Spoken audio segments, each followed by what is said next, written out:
सनी देओल की जाट एक नया नैरेटिव सेट कर रही है। अब तक ये दक्षिण भारतीय फिल्मों में होता था कि हीरो दक्षिण भारतीय है और खलनायक उत्तर भारतीय। इस फिल्म में यानी जाट में खलनायक दक्षिण भारत का है और हीरो उत्तर भारत। फिल्म का एक डायलॉग भी है कि अब तक 2.5 किलो का हाथ नॉर्थ के लोगों ने देखा है, अब साउथ के लोग भी इस हाथ का मजा लें। ये डायलॉग सनी देओल से कहलाया गया है। आप देखिए लगातार पिछली कई फिल्मों में, चाहे बाहुबली हो, पुष्पा 2 हो, आरआरआर हो, इन फिल्मों में दक्षिण भारत के कलाकारों को, दक्षिण भारतीय शैली के लोगों को हीरो बताया गया है और उत्तर भारतीय लोगों को खलनायक। पुष्पा का शेखावत साफ तौर पर राजस्थानी कैरेक्टर है, हिंदी भाषी, और उसे भ्रष्ट दिखाया गया। इस हफ्ते सनी देओल के जाट फिल्म में भी यही बात दोहराई गई है कि दक्षिण भारत के लोग खलनायक हैं और उत्तर भारत के लोग नायक हैं। यानी एक तरह का नैरेटिव सेट किया जा रहा है कि उत्तर भारत के बीच लड़ाई कैसे हो। उत्तर भारत, ये साफ साफ नहीं कहा गया कि ये उत्तर भारतीय है, लेकिन हीरो की बातचीत और विलेन की बातचीत का तरीका, उनका स्टाइल ये बताता है कि फिल्मों में कुछ न कुछ गड़बड़ है। पुष्पा और पुष्पा 2 के अलावा आरआरआर, बाहुबली, इन फिल्मों में भी देखने को मिला कि खलनायक के साथ जो लोग हैं वो उत्तर भारतीय हैं या उत्तर भारतीय तरीके के व्यवहार करते हैं। इस हिसाब से देखें तो जाट एक बहुत गलत नैरेटिव सेट कर रही है और ये फिल्म, इस तरह की फिल्मों पर विचार करना चाहिए सेंसर बोर्ड को कि आखिर देश में किस तरह की ऐसी बातें होगी। सनी देओल की फिल्म गदर 2 के बाद ये 2 साल बाद फिल्म आई है जाट। जाहिर है जाति को लेकर ये फिल्म बताई गई, जिसमें हीरो को अपनी जाति पर गर्व है और जो बार बार अपनी अपनी जाति का जिक्र करता है और कहता है कि जाट है और जाट कितने महान होते हैं, इस तरह की बातें। हिंदी फिल्मों में जाट आए हैं, राजपूत आई है, पठान आई है, इस तरह की फिल्में आती रही हैं। लेकिन इन फिल्मों के दर्शकों को लेकर एक बात लगती है कि क्या वे दर्शक इन फिल्मों को देखते हुए उतना ही सहज महसूस कर पाएंगे।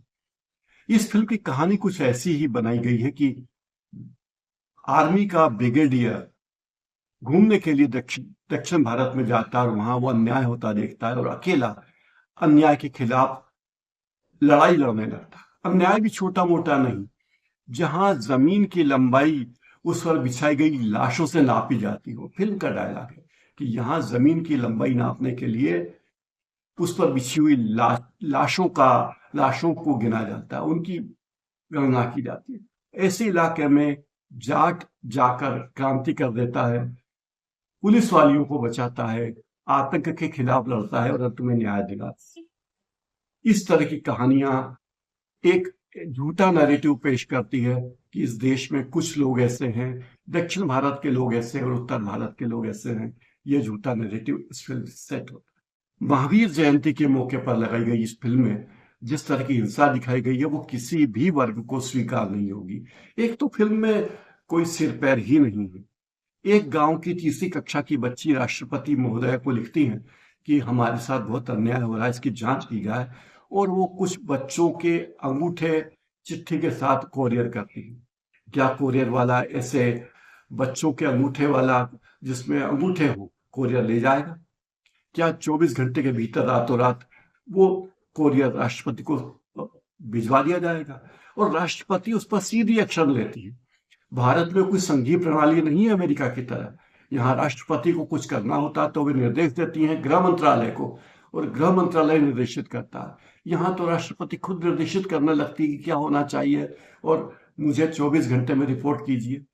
इस तरह की बातें इस फिल्म में दिखाई गई हैं जो कि केवल भ्रामक होने के अलावा कुछ नहीं है। सनी देओल को और इस तरह की फिल्म बनाने वालों को लगा होगा कि हिंसा इस भारतीय फिल्मों में एक महत्वपूर्ण अंग है और केवल हिंसा के जरिए ही इस फिल्म को चलाया जा सकता है। इस फिल्म में हिंसा का जो तरीका दिखाया गया है वो नृशंसतम है। सीधा गला रेत देना, अंगुलियां काट देना, सिर काट देना, और ऐसे विभत्स दृश्य इस फिल्म में दिखाए गए हैं जो विभत्स की सीमा से परे जा चुके हैं। एक दृश्य में एक नौजवान के मुंह में मोटरसाइकिल का साइलेंसर उसे नीचे गिराकर उसके मुंह में भर दिया जाता है और खलनायक थ्रोटल दबा देता है, उससे जहरीला धुआं उसके पेट में जाता है और वो तड़प तड़प कर मरता है। हिंदी फिल्में लगातार ऐसे दृश्य दिखा रही हैं जो हिंसा को बढ़ावा देते हैं और नृशंसता के नए नए पैमाने, नए नए कीर्तिमान ये फिल्में गढ़ रही हैं। नृशंसता किस हद तक हो सकती है, यह विचित्र बात है। इसे सेंसर बोर्ड भी पास कर देता है। जाट फिल्म हिंदी, तमिल और तेलुगु में बनी है। ये दक्षिण भारतीय फिल्मों को लेकर जिस तरह की शैली रखी जाती है वैसी ही फिल्म इसमें भी है। इस पूरी फिल्म में मारपीट है, मारपीट है और मारपीट है, हिंसा, हिंसा और हिंसा। कॉमेडी के नाम पर इस फिल्म में केवल एक दृश्य है कि तुमने मेरी इडली गिरा दी, सॉरी बोल। और पूरी फिल्म सॉरी बोल, सॉरी बोल, सॉरी बोल की तरह चली जाती है और बाद में पता चलता है कि हीरो तो ब्रिगेडियर है और जाट समुदाय का है और बड़ा जांबाज हीरो है और वो कई लड़ाइयों में हिस्सेदारी निभा चुका है। चूंकि सनी देओल की उम्र ये हो गई कि ब्रिगेडियर ही हो सकते थे, कैप्टन या मेजर होने की उम्र तो उनकी रही नहीं, तो दिखाया गया कि ये ब्रिगेडियर है। और ब्रिगेडियर महोदय इतने अक्ल से पैदल हैं कि सारी लड़ाई खुद लड़ते हैं। जो भी चीज उन्हें उखाड़ने के लिए मिलती है उखाड़ते हैं, चाहे पंखा उखाड़ना हो, चाहे दरवाजा उखाड़ना हो, चाहे बालकनी की रेलिंग उखाड़नी हो, झाड़ उखाड़ना हो, कोई भी चीज हो, उखाड़ने के अलावा उन्हें कुछ नहीं आता।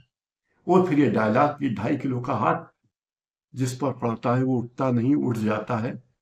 याद दिलाया गया कि हिंदी फिल्मों में किस तरह के डायलॉग सनी देओल बोलते थे। इस फिल्म की कहानी में कुछ भी नया नहीं है। भ्रष्ट नेता, भ्रष्ट अधिकारी, अंतर्राष्ट्रीय षड्यंत्र, बिकी हुई पुलिस, ईमानदार सेना का अधिकारी, अन्याय के खिलाफ एक अकेले आदमी की जंग, हिंसा का अतिरेक, ये सब इस फिल्म में है। लेकिन सवाल यही है कि इस सब के लिए दर्शकों को बहलाने की क्या जरूरत है। इसके अलावा फिल्म में उन्होंने आइटम सॉन्ग भी डाल दिया है। कोई चीज छोड़ी नहीं है जिससे कि फिल्म दर्शकों को लुभा ना पाए, लेकिन फिल्म दर्शकों को लुभा पा रही है, मुझे इसमें शक है। मैंने इंदौर के आइनॉक्स के थिएटर में ऑडी में देखा तो मैं अकेला, पूरे हॉल में मैं अकेला दर्शक। लेकिन जब मैंने ऑनलाइन बुकिंग के लिए बस चार्ज देखा तो उस पर चार्ट में लिखा था कि कई सीटें बुक थी, लेकिन थिएटर में जाने पर पता चला कि मैं अकेला व्यक्ति हूं। धन्यवाद है आइनॉक्स वालों का कि उन्होंने मेरे अकेले के लिए पूरी फिल्म दिखाई। जिस थिएटर में मैंने फिल्म देखी थी वो इंदौर के C21 मॉल का ऑडी 8 था और ऑडी 8 में 48 सीटें हैं। 48 सीटों में केवल एक सीट भरी हुई थी, लेकिन पूरी फिल्म दिखाई गई। जाहिर है जो फिल्में बहुत हिट दिखाई जाती हैं उनके पीछे की कहानी कुछ और होती है, बड़ा मैनिपुलेशन होता है और इस तरह मैनिपुलेट करके फिल्मों को हिट दिखाया जाता है। अगर आपको लगता है कि इस तरह की हिंसा प्रधान फिल्में आपके लिए बनती है या आपको हिंसा देखने में ही मजा आता है तो आप ये फिल्म देखिए, जरूर देखिए। लेकिन आम दर्शकों को ये फिल्म बिल्कुल प्रभावित नहीं करेगी। सारे मसाले फिल्म में डाले गए हैं, लेकिन मसाला होने का मतलब ये नहीं कि फिल्म में दम है। आज मेरे इस कार्यक्रम में इतना ही।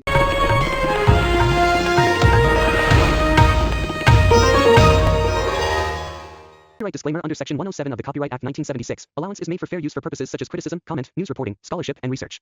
Fair use is a use permitted by copyright statute that might otherwise be infringing.